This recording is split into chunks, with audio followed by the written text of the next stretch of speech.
गजानन सा विज्ञेया सांख्येभ्ये सिद्धिदायकः लोभासुर प्रहर्ता वै आखुगश्च प्रकीर्तिते। भगवान श्री गणेश का गजानन नामक अवतार सांख्य ब्रह्म का धारक है। उसको सांख्य योगियों के लिए सिद्धिदायक जानना चाहिए। उसे लोभासुर का संहारक तथा मूसक वाहन पर चलने वाला कहा गया है। आप सभी श्रोताओं का माँ की धरोहर चैनल पर स्वागत है।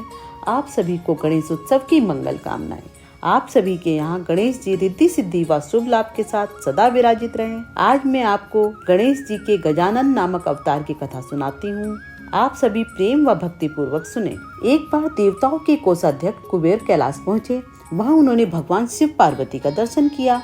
कुबेर भगवती उमा के अनुपम सौंदर्य को मुग्ध दृष्टि से एकटक निहारने लगे। भगवती पार्वती उन्हें अपनी ओर एकटक निहारते देखकर अत्यंत क्रुद्ध हो गई। भगवती की कोप दृष्टि से कुबेर अत्यंत भयभीत हो गए। उसी समय भयभीत कुबेर से लोभासुर उत्पन्न हुआ।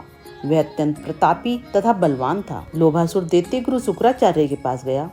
उसने शुक्राचार्य के चरणों में प्रणाम कर उनसे शिष्य बनाने का निवेदन किया। आचार्य ने उसे पंचाक्षरी मंत्र ओम नमः शिवाय की दीक्षा देकर तपस्या करने के लिए वन भेज दिया। निर्जन वन में जाकर उस प्रबुल असुर ने स्नान किया।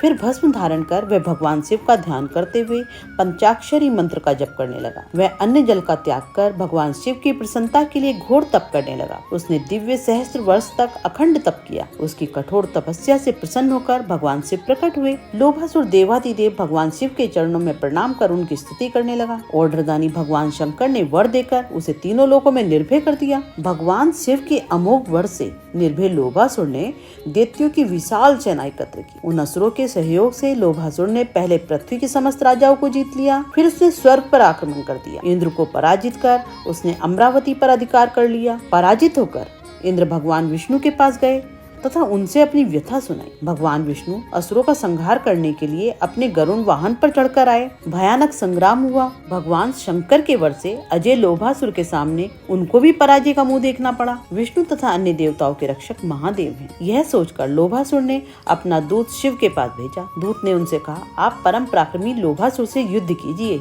या पराजय स्वीकार कर कैलाश को खाली कर दीजिए। भगवान शंकर ने अपने द्वारा दिए वरदान को स्मरण कर कैलाश को छोड़ दिया। लोभासुर के आनंद की सीमा न रही। उसके राज्य में समस्त धर्म कर्म समाप्त हो गए। पापों का नग्न नृत्य होने लगा। ब्राह्मण और ऋषि मुनि यातना सहने लगे। रैम मुनि के कहने पर देवताओं ने गणेश उपासना की। प्रसन्न होकर गजानन ने लोभासुर के अत्याचार से देवताओं को मुक्ति दिलाने का वचन दिया। गजानन ने भगवान शिव को लोभासुर के समीप भेजा। वहाँ शिव ने लोभासुर से साफ शब्दों में गजानन का संदेश सुना दिया। तुम गजानन की शरण ग्रहण कर शांति पूर्वक जीवन बिताओ, अन्यथा युद्ध के लिए तैयार हो जाओ। तब उसके गुरु शुक्राचार्य ने भी भगवान गजानन की महिमा बताकर गजानन की शरण लेना कल्याणकारक बताया। लोभासुर ने गणेश तत्व को समझ लिया। फिर तो वह महाप्रभु के चरणों की वंदना करने लगा। शरणागत वत्सल गजानन ने उसे क्षमा कर पाताल भेज दिया।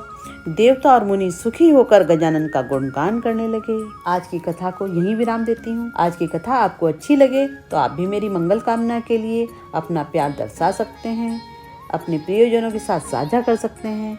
जय गजानन, गणपति बाप्पा मोरया।